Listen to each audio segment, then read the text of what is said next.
Purple Warriors podcast. I'm your host, Ali Sugars, and thank you for joining us. This podcast is about raising awareness for domestic and family abuse by allowing survivors to share their own journeys to recovery. You will find practical yet powerful information and tools that you can immediately implement into your own journey to recovery. You will also hear information on how you can help someone you suspect may be in a toxic relationship. To support this podcast and get access to amazing bonus content, click Become a Patron for more information. If you have a story to share, reach out to me, Ali F. Sugars, on Facebook, YouTube and Instagram. Hosts and guests will often discuss sensitive topics in detail. While this is done with the utmost respect and dignity, this may cause triggers for some listeners.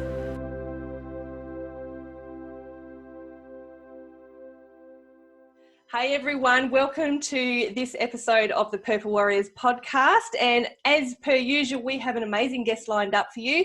But before we introduce her, I would like to thank today's sponsor. We have Sandra Santoro from Live Activated sponsoring today's episode. Getting activated helps you to take control of your health and let the aging process know that you are in control. Activating your cells can help with sleep, energy, immune health and pain. Get activated and take control today. To contact Sandra, you can go to activatemylife.net or you can find her on Facebook under Sandra Live Activated. So, we today are going to be speaking with the wonderful Michele Scherr, and I'm not going to be shy in saying that she is a good friend of mine. So, hey Michele, how are you going? Hey, how you doing? How you doing? Thanks for having me on today. Oh, it's a pleasure, my darling. So today we are going to be talking with Michele about the 7 principles of success that result in self-confidence. So awesome. I'm very, very keen to hear what you've got to say about this. So Michele, tell us a little more about you and how that you came to work in teaching these 7 principles. Okay, well, I guess strap in, get your cup of tea or your glass of wine, because it could be a long story. I'll try and not make it too long. So essentially I spent a number of years, I'm a registered nurse by trade. I spent a number of years, almost 20 years, serving with the Royal Australian Air Force full time. During that time I deployed on a number of occasions, and during my time I did sustain a number of injuries and what have you. And after hiding around, trying to keep out of sight for quite a while, they finally caught up with me, and my medical injuries and illnesses were not compatible with continuing to serve. So as someone who'd grown up and I had put a lot of my self-worth around what I did rather than who I was, that was incredibly devastating for me. Oh my gosh, I felt like, and it wasn't, they weren't saying this, but I felt like in being discharged from something that I'd always wanted to do, I got so much self-worth from my job and making a difference to people and all of that sort of thing. When I was told you're not going to be employed here anymore, I was devastated. It was just like they'd slapped me in the face and said, well, you're useless. There's nothing you can do to help us anymore. You're absolutely useless. Wow. And by the way, you're of no value, and see ya. That's how it felt. I certainly am not going to tell a sob story where I was left on the street or anything like that, because that wasn't the case. But yeah, I came out of that being so devastated. I couldn't go back to nursing clinically because of my injuries. And I didn't want to start at the bottom of something like a new career, because I was mid-40s by that stage. And I was just kind of like, well, what do I do with my life? I'm of no value because I can't work. And at that point, my illness wasn't really stabilised. My illnesses weren't really stabilised. So I couldn't take on a full-time role with any sort of responsibility or anything like that, because I couldn't be responsible. I couldn't guarantee that I was going to show up every day. Mm. And so, yeah, that really took quite a toll. And a lot of my social community, everything was based in Air Force and within the armed services. So I was kind of on this journey where I felt like, other than my husband and my family, I had no support around me. And yeah, so that was where I kind of started with this. And it took me quite a while to start to feel as if I could work again after that. And once I started looking, I started to realise that I couldn't really go into a normal job as such, where working part-time, working casually, anything like that, because like I said before, I couldn't guarantee that I could be there when I needed to be there. Mm. So I started looking outside mainstream, I guess, and I went into network marketing. A friend of mine from the United States just happened to send me this email and essentially did everything you're not supposed to do, vomited all this information over me. And despite all of that, I thought, that sounds interesting. Let me have a look. And I tried the products, loved the products. And of course, I was one of those stories of I love the products, so now I'm selling it. And through that, I started to meet different people from that company. And I read a quote the other day about, put yourself in a room full of marketers, network marketers. You'll never find a more positive, welcoming group of people, because, they just want everyone to win. And this was the community that I found myself in. All it took was for me to reach out and they were there. And it didn't matter whether the girls were in the States, in Canada, or in Australia here. If I needed anything, if I needed any information, if I needed any help with anything, they were there as much as they could be. And that was really awesome. I must say, at the same time, I did decide that I wanted to run. And I joined a local runners group as well. So I managed to get a lot of community or develop a sense of community there as well. So with those two things, that kind of helped me come out of my shell and regain my self-confidence.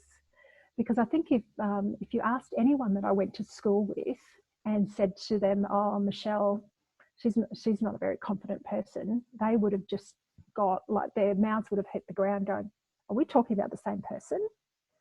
Because I'd always, through primary school, high school, I'd always been very confident and very set, and, I know what I'm doing, and, all of that sort of thing. But yeah, I'd really hit a stage in my life where I felt like the rug had been pulled out from underneath me. And I started taking these steps, and now I'm at a position, or in a position, where I actually want to share that with other people. Like, I want other people to know that where they're at is not the end. They can develop a sense of self-confidence. They can develop a sense of self-worth. And it's all about identifying what's valuable to them. And so we step through that. I absolutely love that, and I totally get what you're saying. And I hear this so often with the people that I work with as well, is that something really significant has happened to them, or something has been taken away from them, like their job. And as people on this podcast have heard me say before, it's happened to me when I left my workplace of 10 years. You kind of lose your identity, don't you? And you really just you just have to find who you are again, and make it not about the place or the person or whatever has happened to you. You have to really concentrate on finding out who you are, who Michele is, who Ali is, don't you? I really had to work hard to distance my feelings of self-worth from the amount of money I could bring in. Yes. Because I really associated my self-worth with my finances. And it wasn't until I was working through it that it suddenly struck me, because I think it must have been my first month or something in the networking marketing company, and we got paid, and it was a payday. I cried. I just cried because I felt like I had value again because I was I was getting paid. Yeah. And that was when I had, I had the epiphany that, oh my gosh, I link my self-worth to finances. I really need to work on that and bring it back to my values, bring it back to me rather than, external influences or external things. It's not about my self-worth, doesn't depend on what job I do. It doesn't depend on how much I earn. It really needs to be about me. So, yeah. And I think Yeah. the 7 principles that, when you're ready, I'll go through them. They really are about focusing back on the individual and rebuilding their blocks of self-confidence. Yeah. So we start with self-care, and with self-care, it's learning to love yourself and prioritize yourself, because I mean, you've probably seen it all over the internet at the moment of you can't pour from an empty cup, and all of those sort of analogies. And it's so true. When you're running on empty, how do you give to others? So you really need to be looking after yourself and doing things that promote self-care on a daily basis. So even if it's taking 10 minutes to have a cup of tea in the quiet, if it's, whatever works for the individual, what's right for you may not be right for me, and, so on and so forth. So we start with self-care as the underpinning foundation, if you will. And then we move on to understanding, tolerance, acceptance, that sort of thing. And that's not necessarily about external stuff, about accepting and tolerating and understanding others. It's more about understanding and accepting yourself. Like, I imagine there are quite a few of your listeners who've done things in their past. They did what they had to do at the time. Yes. To get an outcome, the best outcome that was available, but they're not really proud of it. Exactly. But you've got to, I guess, to rebuild your blocks of self-confidence, you need to understand that you did the best you could at the time with the tools that you had, and accept it's done. I can't go back and change it. I need to accept and forgive myself that I didn't have the knowledge that I have today. I did the best that I could at the time. That is 100%, I would say accurate to the majority of our listeners. A lot of them have had to make decisions that they haven't wanted to do, and often even, blame themselves for going back to situations that may not have been the best for them in hindsight. However, they've made the decision, and they, like you said, understanding and forgiveness of yourself. It's really important. And it's understanding what motivates you, and understanding, I guess, applying that understanding to yourself. Whereas I did put up a post the other day because I felt people were being really hard on themselves. And I put up a post the other day about speaking to yourself as you would speak to your best friend. So if you were having that conversation with your best friend, would you be saying, oh, you're an idiot for doing this, or, blah, blah, blah? I doubt that. You'd be more like saying, okay, I understand why you did that. However, you'd be a lot more gentle. So exactly. Yeah. So step 1 is the self-care. Step 2 is understanding. And then once you understand yourself and you can accept yourself, then that can move out to other people, to other situations. The third, we're SUC. The first C is all about community. And being within a community that supports you, finding that community that supports you. And for most people, it's about, finding something that you like to do, and then finding others that do that as well. And, for me, I've been so fortunate I've found 2 networking groups that I really enjoy the women in there, because they're just they're just delightful, and we come from all different backgrounds, and everyone's kind of so willing to help each other out. It's not like this information and my knowledge and my skills are mine, and I'm not going to share unless you pay me or whatever. It's kind of like, how can I help you? So that sense of community really helps to build you up again. And the second C, so SUCC, the second C is about collaboration and about working with people. I was just going to say that. I was literally just going to say, in the networking groups, how it's not, what was I going to say? It's not about competition. It's about collaboration. So I was already preempting you. Look at me. You're already reading my mind. But yeah, you're right. It's about collaboration, because I think if you come from a mindset of abundance, and I like to think of a mindset of abundance. So even in network marketing, yes, there is some competition. You're going to get people in that are competitive, and that's okay. But it's so much more about collaboration, because I think competition is a very negative mindset. Yes. And it certainly starts to distance you from everybody else, whereas collaboration brings people together. Definitely. And it's a much more positive experience. Yeah. And once you're collaborating, so you're looking after your self-care, you're understanding yourself and others, you've got a community, you're collaborating with people, you feel much more empowered, which is the next step. It's about empowerment. It's all just building, isn't it? It just flows, doesn't it? I know, right? And when it all happened, like when all of these ideas just kind of came together, it was just like this big machinery clunk, and it all worked. And yeah. So and then comes empowerment, and with empowerment, you tend to give off those really positive vibes that I can do this, and others tend to come along and want to help you with that empowerment. So I'm the network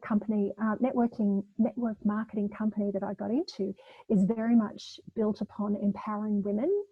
They have a high percentage of women in the corporate office, in management and all of that sort of thing. So we're talking, I think, and I'm just plucking these numbers, I know with most corporations, they have a high percentage of males in leadership and management roles. Well, this particular company has flipped that and has about, I think it's about 70-80% females. Oh, nice. Which is fantastic. And they're all about empowering women, and that philosophy really kind of sits well with me. So after empowerment, then we're looking at support. And once you're getting to that stage in your self-confidence journey, you're able to start reaching out and supporting others. So it's becoming that circle. It's becoming that positivity where if you can reach out and support others, you feel good about what you're doing. Yep. So, and then step number 7 is that self-confidence. And and there are various stages throughout your life where your levels will vary with self-confidence, but if you can come back to those 7 principles, you can work on whichever principle you're needing to help get you back there. I was very excited when this all came together. So I've put together an ebook about it. I've opened a Facebook group about it, which you've joined. I was just so excited when it all came together. It was just, yeah. It is exciting because as you're talking about all the different steps, I'm literally going in my mind, I'm kind of going along the journey with you. Like, it's like, yep, I did that. Yep, I've been there. Yep. Oh, no, I might not need to work on that one. Or no, I've done that. Yeah. So, and like you say, okay, so you've got them and they all lead into one another, which is great. But we're all going to be at different stages of absolutely. those 7 steps. And they're not necessarily all going to go in that order, are they? No, not necessarily, no. This is, the way I put it together was success. So it read success, but it's more of a mnemonic so that you remember, or so that people can remember the different steps. Yes, they can build on each other, but it doesn't matter if they're out of order. You know, it really doesn't matter. It's about remembering that the steps are there. I think that is absolutely incredible. So maybe, you know, tell us a little bit more about how you have used these steps in your life. Now it's kind of like any movie. You know, you've got the hero, and then something happens, and it doesn't look like they're going to get to their outcome, and then, you know, at the end they get to their outcome and everyone's cheering. I was kind of feeling I was at the end, but then I'll take a few steps back. Okay, look, my second, I guess I've had three major relationships in my life. I married very young and had children very young, and split with their dad. And then I was in a second relationship, which was an abusive relationship, not physically abusive, but emotionally and verbally abusive relationship, whilst I was in Air Force. And it actually took me a deployment to East Timor to figure that out. So it took that separation, and you know, just to see the gaslighting, and I was stunned. You know, when I took a step out of the environment and was actually able to think, and I was like, what have I done? You know, I've gone from this woman who was in control, knew what she was doing, was very confident, to I dress the way he says. I make sure I've got permission to spend every cent of money by the way that I was earning, because he wasn't working. You know, all of these things. I wouldn't spend money on getting the car. If I had to spend money on getting the car serviced, I had to whittle away the money so he didn't actually know that I was going to spend that money. Wow. You know, and stuff like that. And I'm thinking, how did I get here? How did I get here? And so anyway, long story short, at the end of the 6 months, I got home from East Timor and we split up. And I had 3 months on leave from there, and I really spent it. I must say, I did do a lot of self-sabotage. I didn't do a lot of self-care initially. So there was dealing with the psychology of coming home from deployment, which is quite fitting back in. But when I was fitting back in, I was fitting in as a single mum again, essentially. Yeah. And having to take over everything when I haven't been there for 6 months. I don't really know what's been going on. I know bits and bobs because of you know, short telephone calls and letters and that sort of thing. But yeah, it was quite difficult. So once I realised that I was self-sabotaging, I was drinking too much, and, you know, all of that sort of stuff, I started to get back into the self-care. Okay, what do I need to do? First thing I need to do is stop drinking so much. Second thing I need to do, I need to start exercising, and, you know, starting to get into all of that stuff, that sort of thing, and really, along with the self-care, doing a bit of work on myself to understand how I'd gotten into that predicament, because I never thought it would be me. And even, oh my goodness, even I remember an occasion, this was before we'd moved to Sydney. I was working in one of the public hospitals, in emergency department in public hospital in Brisbane. And I'd gone to work and I'd come down with a migraine. Anyway, I'd called up my partner and he was coming to get me. But in the meantime, because it was about 40 minutes drive, in the meantime, one of the girls took me down the back to put me in a darkened room. And she happened to notice that I had bruises all up the back of my arm. And she was like, and at that time we had quite a drive on domestic violence and asking women. We had a set of questions we were asking, and would they like help and all of that sort of thing. And the nurse that was with me went through all these questions, and I was just like, why would you be asking me that? And she's like, I've noticed the bruises. Oh, no. And I just kind of, you know, waved it off. But yeah, it kind of went from bad to worse, you know, from there. And when we moved to Sydney, it got even worse. But yeah, so to come out of that, first of all, recognising that what I was doing was destructive, putting in the self-care, understanding myself and my reactions, getting back into the community and working with other people, collaborating with other people, feeling more empowered, and then I could offer support to others, which was kind of like the final step before I went, okay, I've got my self-confidence back. Awesome. So you have lived through it. Oh, absolutely. A number of times. But I think I've finally got to a point where I can look back, and maybe I'm old enough now. I'm nearly 50, so maybe I'm old enough now that I can look back and go, there's some lessons there. Sit in my rocking chair. Yeah. Oh, don't worry, I'm there too. Don't worry. But yeah, and I think I'm really excited about taking this format forward, and taking it taking these principles forward, because I just think I have so much hope, and I have so much confidence that it can help others, and that's really what I'm about. I want to help other people. And I can see that happening already, because, as you said, I'm a member of your Facebook group.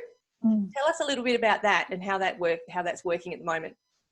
Well, what we're doing is each month focusing on a different principle. So this is something that's all come about really quickly. It all kind of, when the lockdowns happened, I kind of went, you know what, I think people could start using a place that they could go to where they get helpful information, and they can find it all in the one place.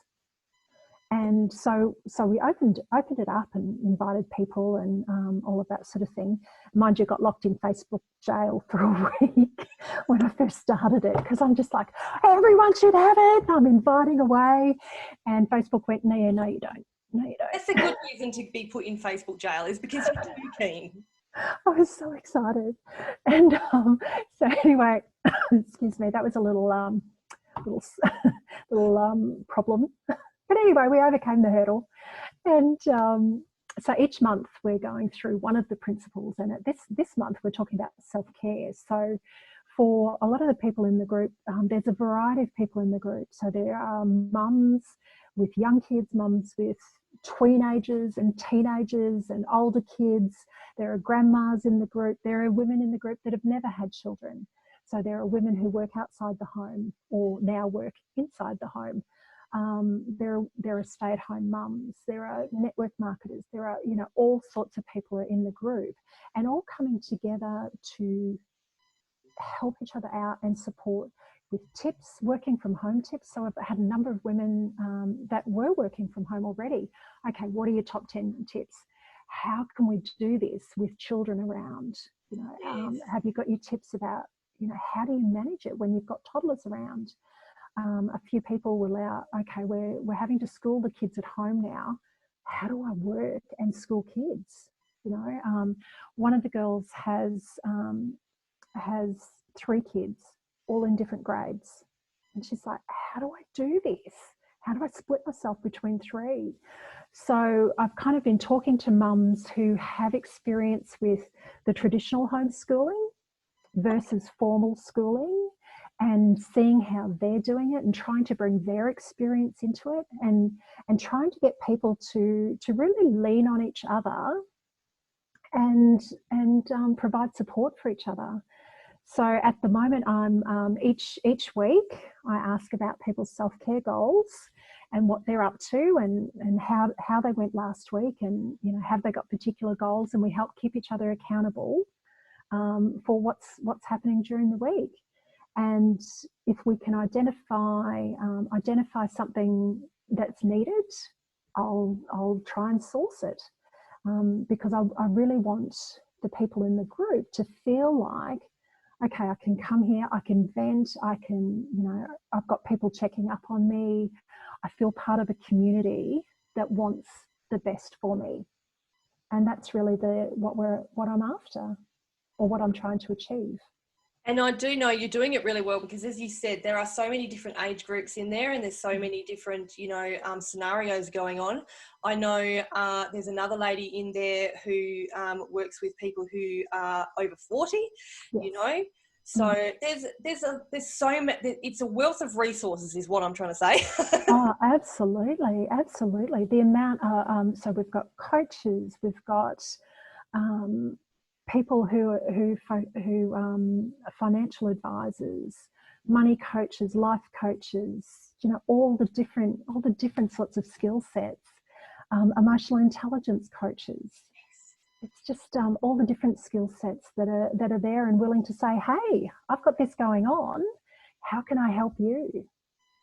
Fantastic. So, tell us what is in the future for Michele. I want to help more people. Excellent. Tell us because I know that, I'm excited to say that Michele will be on for another episode with us down the track. So, well, I know, isn't it exciting?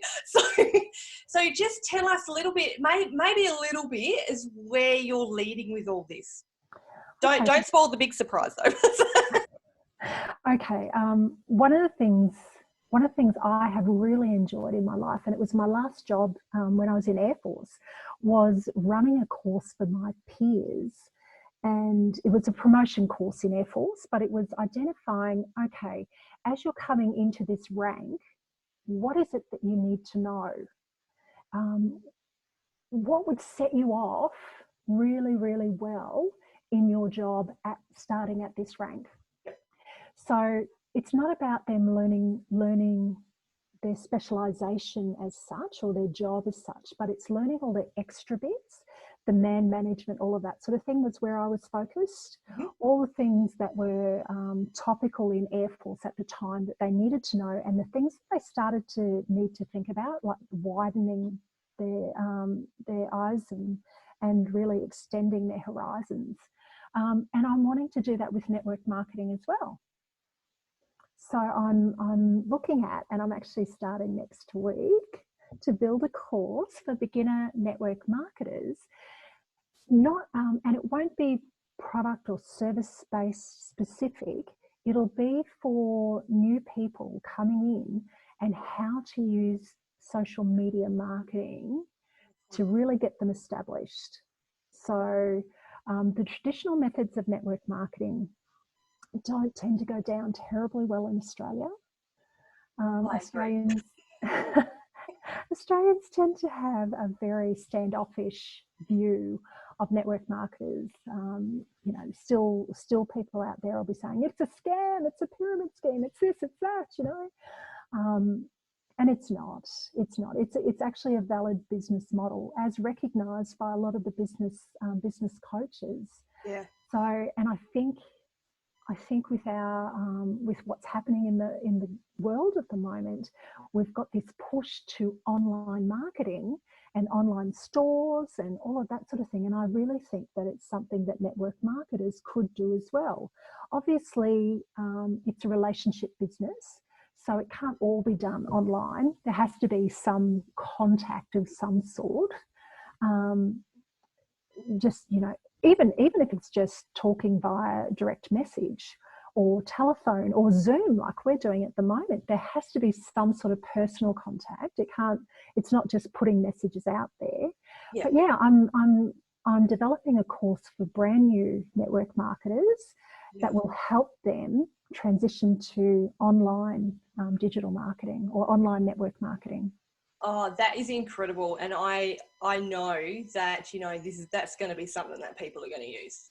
Oh gosh, I hope so. There's so many network marketers out there, and it is a little bit difficult in Australia. I've been involved in network marketing before, and I totally get you. We are different, I think, to the rest of the world. Yeah. Do you know, I was listening to a lady this morning who was talking about her experience in the British market. And how she always, she had issues with asking for a sale, that part of the process, because that's actually quite rude to ask for a sale in Britain. No. To ask for the sale, it's actually, it's termed to be rude. And I was thinking, gee, that has, I'm hearing some echoes here in Australia. It's not necessarily about the sales. It's as for a lot of people, as soon as you say, you know, it's a home business, it's network marketing, multi-level marketing. If you happen to use any of those expressions, yeah, absolutely, they just shut down. And it's kind of like, okay, bear with me. Yeah. You know, I don't mind if, you know, I don't mind if you're not interested in joining me in the business. Have a look at these products though. They're awesome.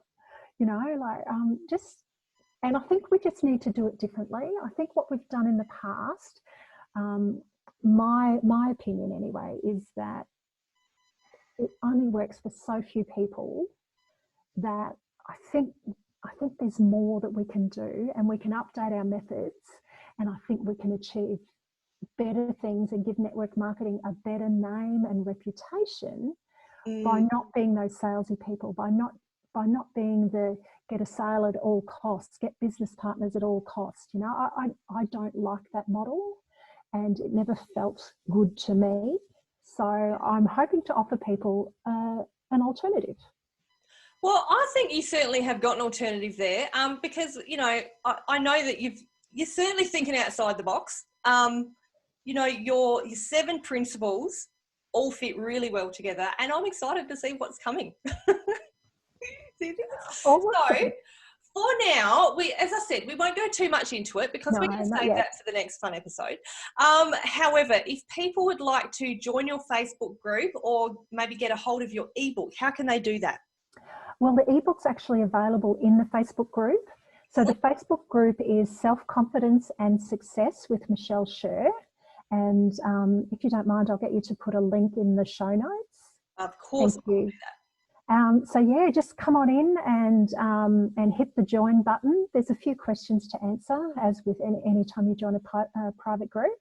And yeah, I really look forward to building this community and helping people out. You know, like, yeah, just creating that mesh of community around people to support them, particularly through this time, which is quite difficult.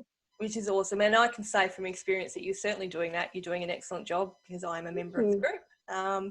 And thank you from all of us for doing such a wonderful thing. So thanks for coming on today, Michele. It's been amazing to talk to you. I can't wait till next time. Oh, it's been awesome, Ali. Thank you so much for having me on. Thank you.